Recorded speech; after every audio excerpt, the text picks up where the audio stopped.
Bonjour à tous et à tous, cette vidéo portera sur un récap du secteur de l'énergie. Sachez que l'énergie est un secteur des commodités et que les commodités sont sous-évaluées par rapport au marché américain en ce moment. L'investisseur malin va reconnaître cela, il va vouloir capitaliser sur ça et donc acheter des véhicules d'investissement en commodités et de les vendre plus loin quand ce sera très cher, donc de vendre et d'acheter le marché américain. Donc la manière dont je structure mes vidéos, c'est que je fais un récap en termes de dollars, ce qui s'est passé la semaine dernière, dans différentes commodités. Ensuite, je vais vous montrer qu'est-ce qui vaut la peine en termes de commodités. Donc, je vais faire des ratios, notamment entre le marché américain, l'or ou d'autres commodités entre elles, pour voir qu'est-ce qui est sous-évalué ou surévalué. Ensuite, je vous montrerai quelques véhicules d'investissement dans lesquels investir. Et sachez que tout ce que je dis ne sera pas des conseils d'investissement. C'est ce que moi je ferai avec mon argent. Faites ce que vous voulez avec votre capital. Ok, d'un point de vue dollar, qu'est-ce qui s'est passé l'année dernière? J'explique qu'il qu'on fera un retest sur cette zone de support ici, qui était résistance, du fait qu'on a cassé cette zone de, cette tendance générale vers le bas au court terme, va casser vers le haut, reteste, et ensuite on repartira plus loin, à mon avis. Ça ne m'étonnerait pas qu'on reste dans ces eaux-là avant de partir plus loin. Mais comment je peux prétendre savoir si le prix du pétrole va partir plus loin dans le futur? Beaucoup de gens espèrent un retour vers la normale, je ne pense pas que ça va arriver. Pour illustrer mon propos, pourquoi je ne pense pas que ça va arriver, je pense que le pétrole va surperformer pendant plusieurs années, 5 à 10 ans, voire plus. C'est à cause d'un ratio entre le pétrole et l'or. Donc on peut diviser le pétrole par le cours de l'or,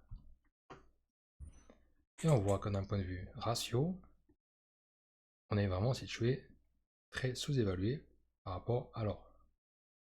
Ça c'est très puissant, c'est quelque chose que vous ne voyez pas souvent. J'espère que vous allez en prendre compte que déjà rien qu'en sachant ça, vous êtes au-delà des 95%, 99% des investisseurs. L'investisseur lambda va regarder au prix du pétrole en termes de dollars, il va se dire écoutez ça monte, ça descend. En fait il connaît rien. L'important c'est de se baser sur une valeur réelle. Ici en gros j'ai divisé, donc le numérateur c'est le pétrole, le dénominateur c'est l'or.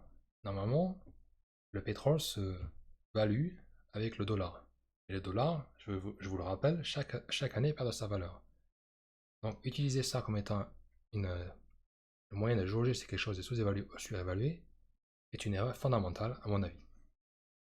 Il vaut mieux donc utiliser une valeur, un gage de valeur réelle, une autre métrique de valeur, et j'utilise en ce moment l'or. Bon, dans ce cas-là, l'or. Et l'or est aussi une commodité. Il y a un coût pour la miner, c'est aussi un métal industriel, en plus d'être une valeur monétaire très puissante. Donc en utilisant ça comme étant en divisant une commodité par l'or, on peut obtenir un gage de la valeur réelle de quelque chose. Court terme, on se situe toujours, on a cassé cette tendance générale vers le bas, qui était vers le haut. On se retrouve en dessous de cette zone de support ici. On remonte depuis là. Mais c'est pas très important, l'important c'est de voir qu'on a cassé cette zone de tendance générale vers le bas, vers le haut. Et on se consolide, on fait consolidation ici, et on attend que le ratio se contracte. Il faut être très patient sur ma chaîne d'investissement, ce n'est pas du trading, c'est 5 à 10 ans. Mais vous pouvez voir le genre de retour qu'on peut espérer. Là, je vais mettre en semaine. Si on revient dans ces eaux-là, vous voyez ce que vous faites en termes de retour. Démultipliez votre pouvoir d'achat par rapport à l'or. Et l'or est déjà sous-évalué par rapport au marché américain. Ici, j'ai mis le pétrole avec le marché américain. Je vais plutôt mettre US Oil pour que vous voyez voir depuis les années 1800. Regardez jusqu'où je peux remonter avec ce graphique-là. Mettre en ligne. Historiquement, depuis que on prend des données sur ça, donc les données sur le prix du dollar, pardon, du pétrole et du marché américain, on est dans une anomalie statistique. On est le moins cher possible historiquement, jamais vu. En ce moment, on est au même niveau qu'en 1999, qui était aussi un énorme endroit où acheter les commodités, où les commodités ont surperformé par rapport au marché américain. Donc, vous voyez donc, on se situe là. C'est un peu prendre un pari contre ça. À mon avis, c'est une erreur fondamentale. Il faut jouer dans le sens où ça va aller, donc vers le haut, plutôt que de jouer contre ça. Et passons au véhicule d'investissement. que sont dans mon portfolio en ce moment et que je compte garder plusieurs années pour pouvoir démultiplier mon retour. Personnellement, je continue à recommander Petrobras, surtout qu'on a fait, depuis le retest ici, j'ai spéculé qu'on fera un retest à cet endroit-là, ensuite partir vers le haut. Ça reste toujours un bon endroit à acheter, mais sachez que le meilleur endroit à acheter, c'était vraiment en 2026, juste avant les événements du Moyen-Orient. Sachez que le pétrole, bien qu'il soit sous-évalué, n'est pas forcément le meilleur achat en ce moment. À mon avis, oui, si vous n'avez pas de pétrole dans votre portfolio, achetez du pétrole aussi. Mais à mon avis, le pari le plus contrarien et aussi la commodité le plus sous-évaluée est à mon avis le charbon et le gaz naturel. Et je vous montrerai plus loin que le charbon et le gaz naturel sont sous-évalués par rapport au pétrole en lui-même. Et je viens de vous montrer que le pétrole est déjà sous-évalué. Donc si vous voulez plus d'informations sur les investissements dans mon Petrobras, je vous invite à voir les dernières vidéos, ou les dernières vidéos du récap de l'énergie. Là où je parle aussi dont je parle de Petrobras, je parle aussi de Core Labs. J'ai aussi mentionné, si je me souviens bien, que je le trouve. Oui, j'ai recommandé Ensign Energy, qui est aussi très bien d'un point de vue graphique. Et aussi Ring Energy, qui est aussi une bonne recommandation à mon avis. Donc je vous invite vraiment à voir les dernières vidéos pour avoir plus d'informations sur ça. Je ne vais pas m'attarder trop longtemps sur ça, parce que sinon je me répète à chaque vidéo. Mais sachez que je continue à recommander ces vidéos-là, ces compagnies-là. Mais sachez que tout ce que je dis, ce ne sont pas des conseils d'investissement. Là, je vais vous montrer une autre compagnie que j'ai aussi dans mon portfolio. Une compagnie un peu plus de risque, mais qui, à mon avis, est très sous-évaluée. Déjà, on peut voir d'un point de vue graphique que c'est exceptionnel. On a une cassure d'attente générale là-bas, qui était vers le haut, et on se consolide depuis un certain temps, depuis presque 2 ans, à cet endroit-là. Je pense qu'à tout moment, ça peut casser vers le haut. Cette compagnie-là est une compagnie de services pétroliers. Donc elle ne s'engage pas directement dans la production de pétrole. Elle joue sur les grandes compagnies pétrolières qui va louer des équipements à cette compagnie-là. La point de vue statistique, c'est très sympathique. On peut voir, outre la statistique, on peut voir que au niveau de la capitalisation, c'est une compagnie assez petite, donc beaucoup d'effets de levier sur le prix. On va dans Statements, cette compagnie-là, elle fait de l'argent, pardon, elle fait pas d'argent depuis un certain temps, depuis 2024-2025. Ça n'était vraiment très très bas en 2024-2025, je vous le rappelle. Donc ça ressemble à ça. Si je mets le prix du pétrole en dessous, on peut voir que dans ces eaux-là, le prix du pétrole était assez bas dans le court terme, et donc ce n'était pas un bon endroit pour faire de l'argent si vous étiez une compagnie de services pétroliers. Et aussi le fait que les nombres de puits de pétrole en service dans ces années-là étaient très très bas. On était vraiment au bottom du marché, au plus bas du marché. Qu'est-ce qui va se passer? Vous imaginez bien que si le prix du pétrole continue à augmenter, même s'il se stabilise dans ces eaux-là, donc à 120, 130, et ben ces compagnies-là vont faire beaucoup d'argent parce que il y aura beaucoup de demandes de faire des nouveaux puits, etc. Autre point intéressant de la compagnie, c'est qu'elle a un price to book très très bas de 0,63 sur 1 dollar. En gros, vous achetez 0,63 cents sur le dollar, la valeur liquidative de la compagnie.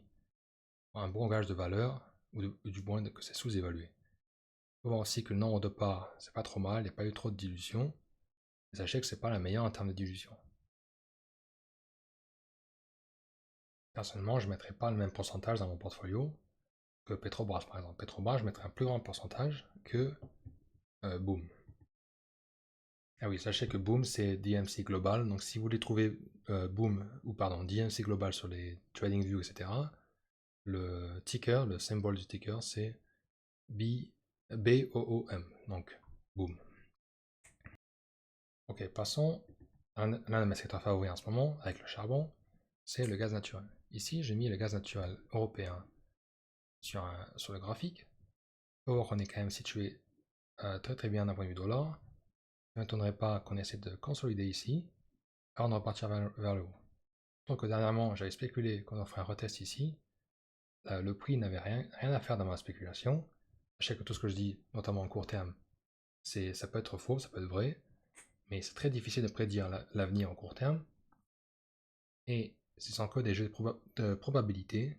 Je parie sur le long terme. Donc en soi, si le prix va ici, là ou même là, c'est pas très important au court terme. L'important c'est le long terme. Donc les ratios, à mon avis, ont plus grande puissance sur tout ce qui peut se passer au court terme. Quoi qu'il en soit, j'ai quand même spéculé encore une fois que le gaz naturel européen potentiellement faire un retest ici, on va partir vers le haut. C'est peut très bien que ça soit le début vraiment de ce qu'on attend depuis, ce que moi j'attends depuis certaines années, que le prix du gaz naturel va exploser vers le haut et retourner dans sa valuation par rapport à l'or, un endroit assez sympa. Bon, sachez, à mon avis, il vaut mieux investir dans le marché nord-américain, donc le gaz naturel nord-américain.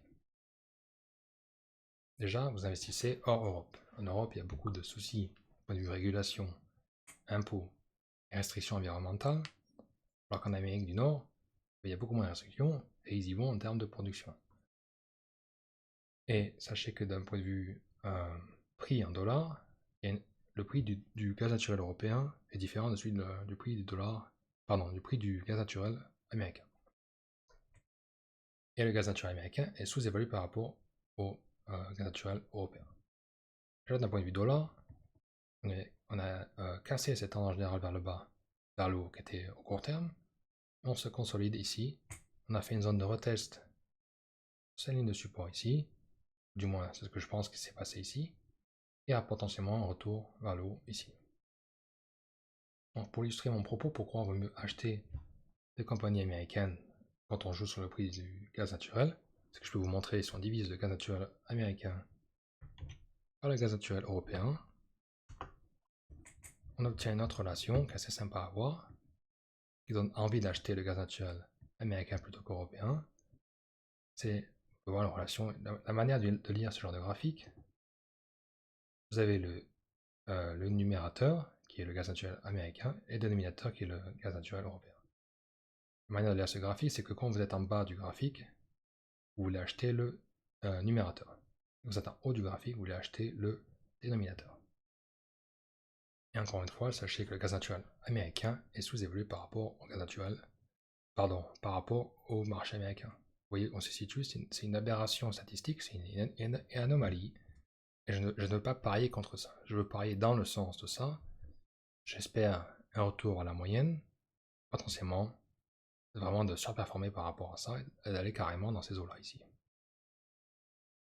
Donc en soi, vous jouez au jeu, vous faites un pari. Vous faites un pari, vous pensez qu'il y a une grande probabilité que ça retourne à la moyenne, donc vous prenez le pari sur ça. En tout cas, c'est ce que moi je fais, ce ne sont pas des conseils d'investissement.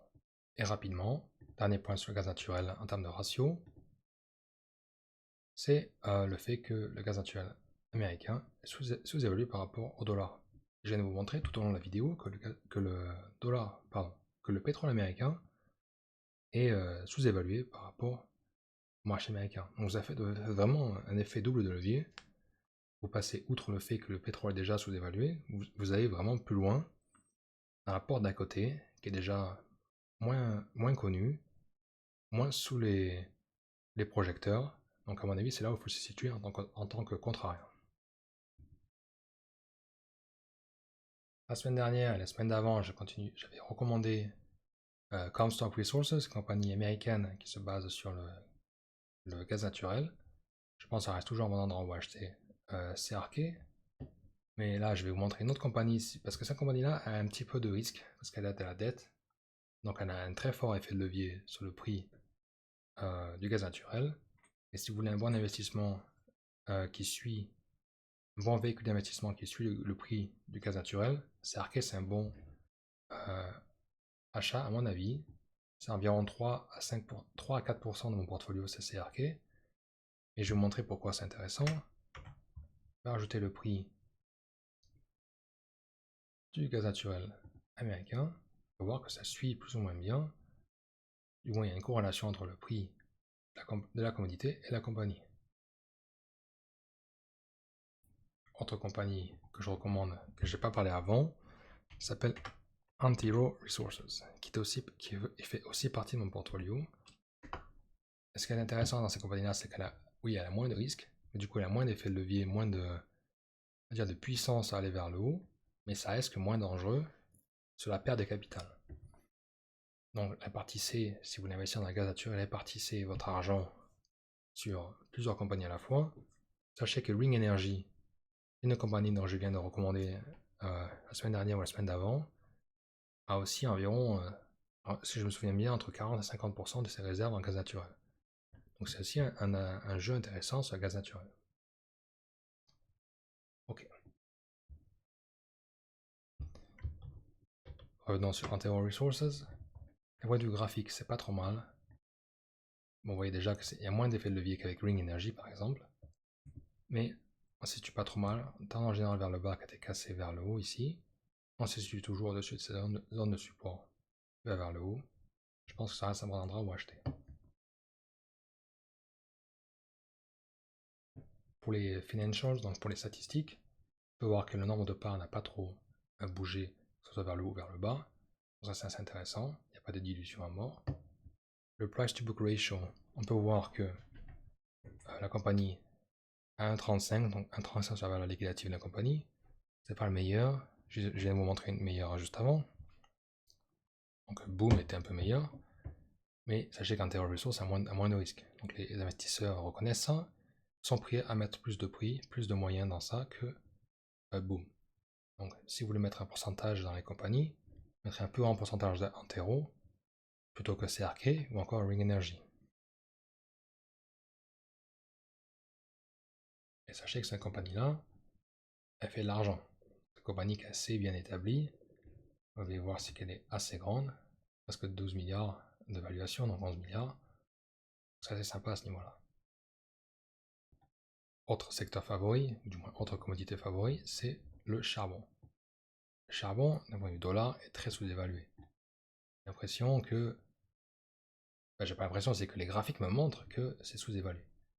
On a vu dernièrement, on se situe toujours, je vais mettre en ligne pour voir mieux, on se situe toujours après cette zone de bottom ici, c'est vraiment le pire moment pour faire de l'argent.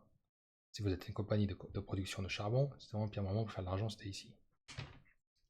Il se trouve qu'on a cassé cette zone en général, ou du moins qu'on a cassé cette bottom vers le haut. Je vais me mettre plus près pour voir mieux. Cassure vers le haut. Reteste ici, environ à cette zone de support là. J'ai spéculé dernièrement, les derniers jours, la semaine dernière, potentiellement une zone de retest ici, ou du moins il y a 2 semaines j'avais spéculé qu'on se retournerait ici. Ça n'a pas été le cas, le prix n'avait rien à faire de ce que j'ai pensé. Il se consolide ici.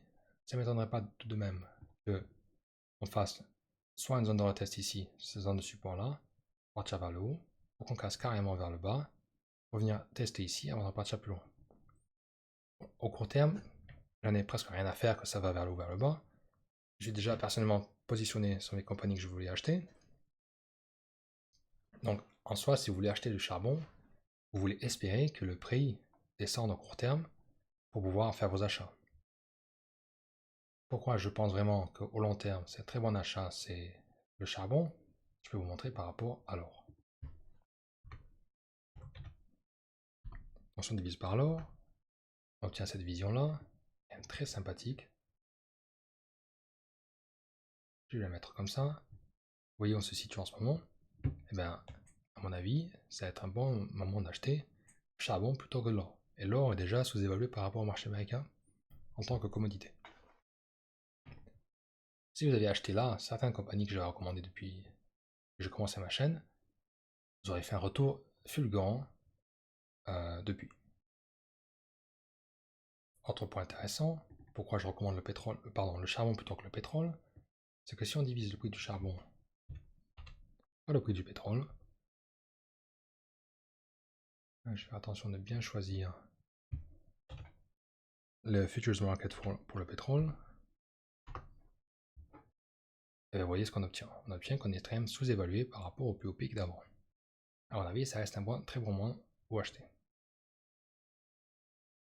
Autre point intéressant, c'est qu'ici, j'ai le panneau d'en bas, j'ai mis le prix du platine divisé par le prix de l'or.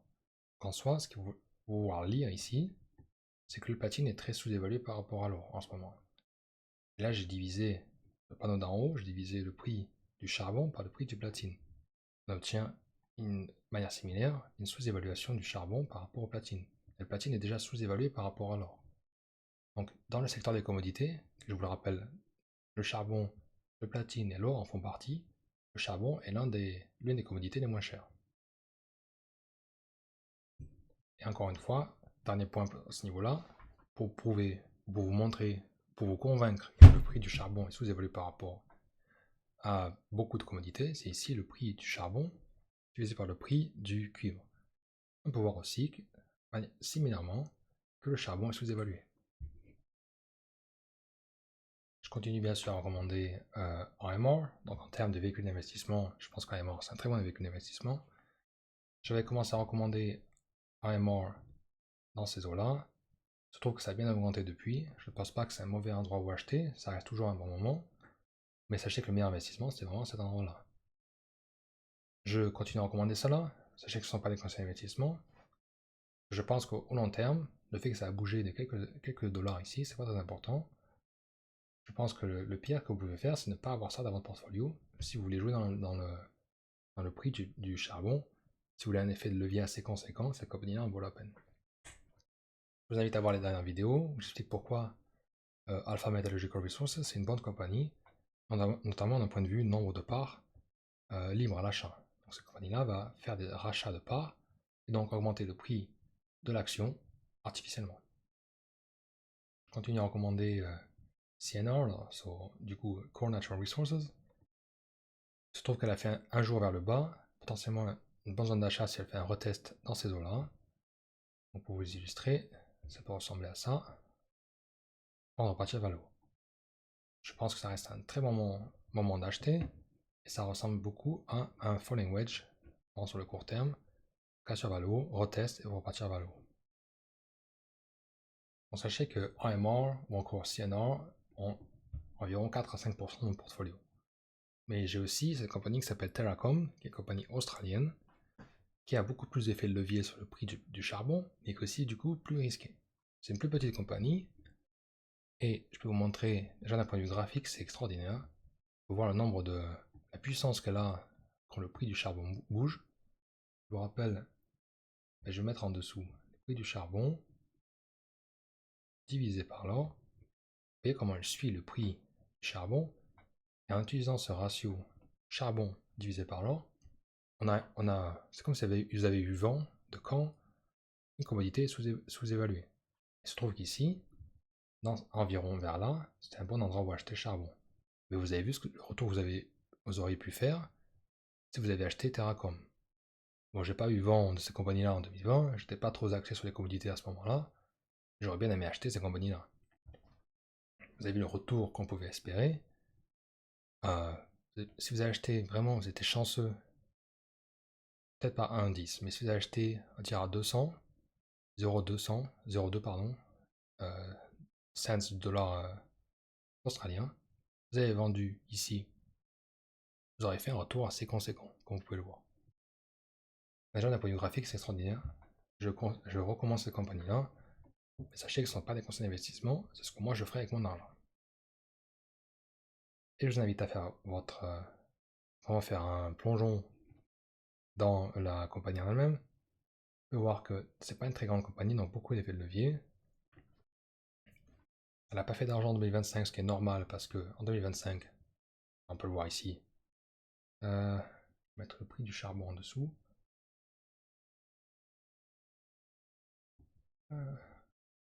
Mettre le prix du charbon. Attendez 2 secondes, le temps que je... NCF.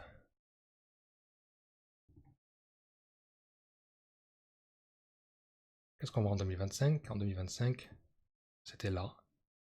Le prix était très très bas pour le charbon et la compagnie ne pouvait pas faire d'argent en 2025. Il se trouve qu'on se retrouve au-dessus des zones de support. Je vais faire comme ça. C'est important, l'important c'est de voir qu'on a cassé cette tendance générale. Ou du moins ce bottoming pattern vers le haut. Bon, je viens de vous faire un exposé que le prix du charbon va être amené à monter vers le haut si on se base sur la probabilité que le ratio va se contracter par rapport à l'or ou au marché américain. Donc Terracom est très bien positionné à ce niveau-là parce qu'il y a beaucoup d'effets de levier sur ce prix-là. C'est une compagnie qui a beaucoup de puissance sur le prix Et j'espère donc un retour assez conséquent. Donc 20, 30, 40 fois mon investissement.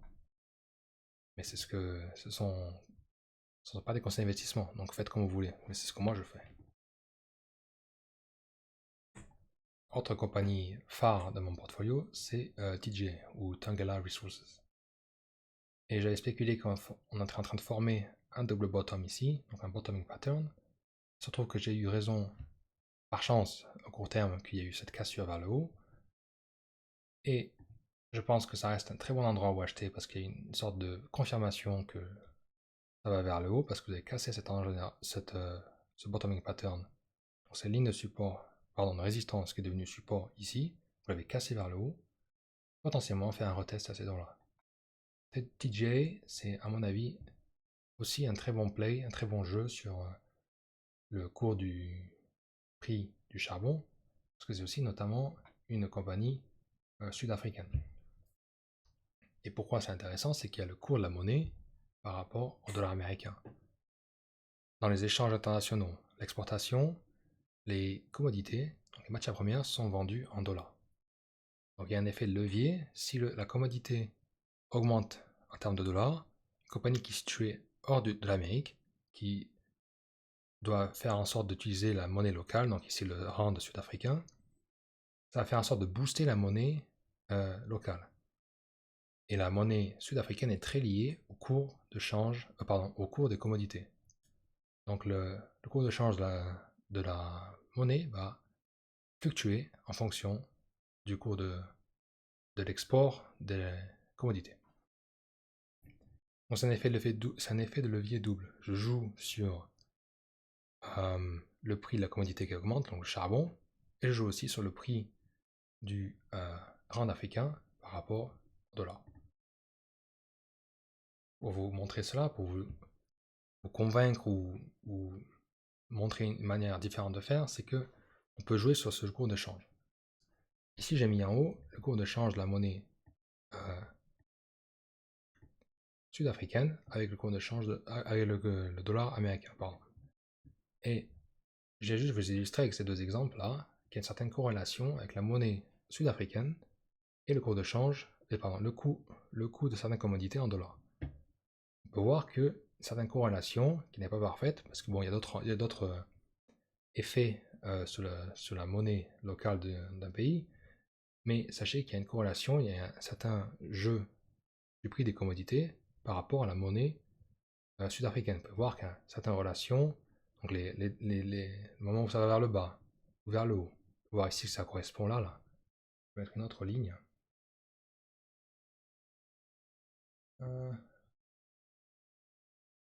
Mettre une ligne là. On peut voir que certaines corrélations entre les deux, entre les 3, les 4, les 5 différentes commodités que le pays d'Afrique du Sud exporte. L'Afrique du Sud est un très grand exporteur de platinum. Donc oui, en soi, personnellement, j'achèterais TGA à cet endroit-là. Je pense que ça reste un très bon endroit où acheter. Donc, il y a un effet de levier double, le cours d'échange de la monnaie sud-africaine avec le dollar, et aussi le coût en dollars de la commodité qu'elle exploite. Sachez que je suis au courant que l'Afrique du Sud, c'est pas le meilleur pays en termes de stabilité, etc. Mais tout de même, la compagnie, à mon avis, en vaut la peine. Et autre point intéressant dans le secteur énergie, c'est l'uranium. L'uranium, c'est potentiellement le moyen qu'on peut s'extirper des contraintes des énergies fossiles. Je ne parle pas d'un point de vue environnemental, mais je parle d'un point de vue énergie, production d'énergie. Parce que ça peut très bien qu'on entre en déficit d'énergie et que les énergies vertes, comme le solaire, etc., ne peuvent pas fournir assez d'énergie pour subvenir à nos besoins. Donc l'uranium est comme étant un moyen de faire en sorte de produire l'énergie de manière assez sympa. Et donc j'avais spéculé le mois dernier qu'on aurait une consolidation, il se trouve qu'on a eu une cassure vers le haut, et ça ne m'étonnerait pas qu'on fasse une sorte de retest sur cette tendance générale qui était vers le bas. Donc, zone de support ici, on a eu un dernier jour aujourd'hui qui était très vers le bas, ça ne m'étonnerait pas qu'on fasse une sorte de retest ici avant de repartir. J'avais fait une spéculation la semaine dernière qu'on ferait en sorte de faire un pattern comme ça. C'est fort possible que j'ai eu de la chance sur le court terme, mais sachez que j'aurais très bien pu avoir tort, ou je peux très bien avoir tort, on ne sait pas encore ce qui s'est passé là. Mais je ne vous invite pas à prendre mes investissements, mes prédictions au court terme comme étant parole de Dieu. C'est, à mon avis, je pense, si vous jouez sur le court terme, le trading, vous allez vous casser la figure. À mon avis, il vaut mieux investir sur le long terme et faire outre de ces fluctuations de prix au court terme parce que c'est très difficile de jouer sur ça. Personne ne peut savoir, je ne peux pas savoir, le voisin ne peut pas savoir, personne ne peut savoir où le prix va aller au court terme. Ce sont que des probabilités et des spéculations. Voilà, du coup, pour recap, qu'est-ce que j'achèterai cette semaine? Si j'avais de l'argent déployé en ce moment, j'achèterais TER, si j'arrive à le retrouver, donc Terracom Limited. J'achèterais Fangela. J'achèterais aussi IMR, ou encore CNR. Je ferai en sorte d'acheter, peut-être pas forcément beaucoup de compagnies pétrolières, mais j'achèterai peut-être Core Labs, ou encore Ensign Energy, qui est très très bas d'un point de vue graphique. Petrobras, si vous n'avez pas Petrobras dans mon portfolio, je considérerais l'ajouter. On est de voir ce que je peux... Ah oui, en termes de gaz naturel, j'achèterai ER si vous n'aimez pas trop le risque. Et j'achèterai aussi, bien sûr, Comstock Resources. Voilà, ça c'est ce que moi j'achèterai. Ce ne sont pas des conseils d'investissement. En tout cas, j'espère que la vidéo vous a plu. Si vous aimez ce genre d'analyse et ce genre de récap, abonnez-vous et mettez un pouce bleu. Merci.